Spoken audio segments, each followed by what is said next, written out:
নমস্কাৰ বন্ধু-বান্ধৱীসকল, আজি মই আপোনালোকৰ লগত আলোচনা কৰিম অহাকালি হৈছে বহাগ মাহৰ বৃহস্পতিবাৰ। গতিকে এই দিনটোত ভুলতো নাখাব এই এটা বস্তু। গতিকে ইয়াৰ বিষয়ে যদি সবিশেষ জানিব বিচাৰে তেন্তে আহক প্ৰথমে ভিডিঅ'টি আৰম্ভ কৰি লওঁ। বন্ধুসকল, এই বস্তুটো কেৱল আপোনালোকে বহাগ মাহৰ বৃহস্পতিবাৰতেই নহয়, কোনো বৃহস্পতিবাৰেই মুখত দিয়া উচিত নহয়।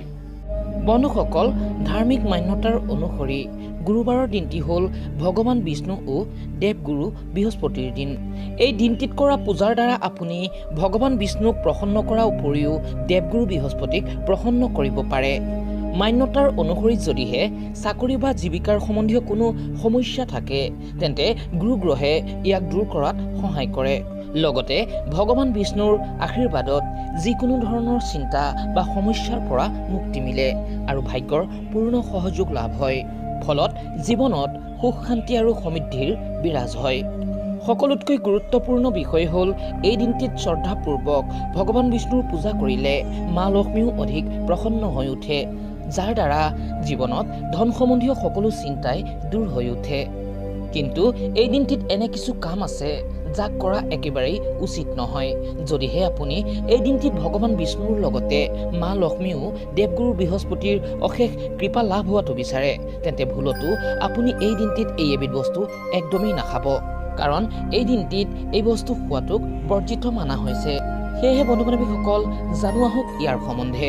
বন্ধুসকল, ইয়াৰ ভিতৰতে 1 নম্বৰতে হ'ল এই দিনটিত কল খোৱাটোক বৰ্জিত মানা হয়। ধাৰ্মিক মান্যতাৰ অনুসৰি এই কলগছত দেৱগুৰু বৃহস্পতিৰ বাস মানা হয়।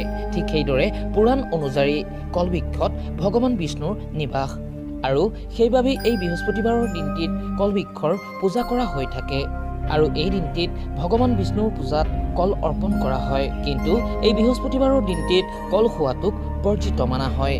এই কল ভগৱান বিষ্ণুৰ পূজাত অৰ্পণ কৰাৰ পাছত দান কৰা উচিত। 2 নম্বৰতে এই গুৰুবাৰৰ দিনটিৰ লগত হালধীয়া ৰঙৰ বহুতো সম্বন্ধ ৰৈছে। গতিকে এই দিনটিত চাউল আৰু দাইল একেলগে সিদ্ধ কৰি খিচিৰি বনাই খোৱা একদমেই উচিত নহয়, কাৰণ ইয়াক একেলগে সিদ্ধ কৰিলে ইয়াৰ ৰং হালধীয়া হয়। মানা হয় যে এই দিনটিত খিচিৰি খালে ধন হানি হয় আৰু পৰিয়াললৈ দৰিদ্ৰতাৰ আগমন হ'ব পাৰে। বন্ধুসকল, ইয়াৰ লগতে এই বৃহস্পতিবাৰৰ দিনটিত মাছ মাংস পিঁয়াজ নহৰু আদি খোৱাৰ পৰা বিৰত থকা মংগল। যদিহে ভিডিঅ'টি ভাল পালে তেন্তে তলত কমেণ্টত শুদ্ধমনে লিখিবলৈ নাপাহৰিব জয় লক্ষ্মী নাৰায়ণ। লগতে লিখক ওম নমো ভগৱতে বাসুদেৱায় নমঃ।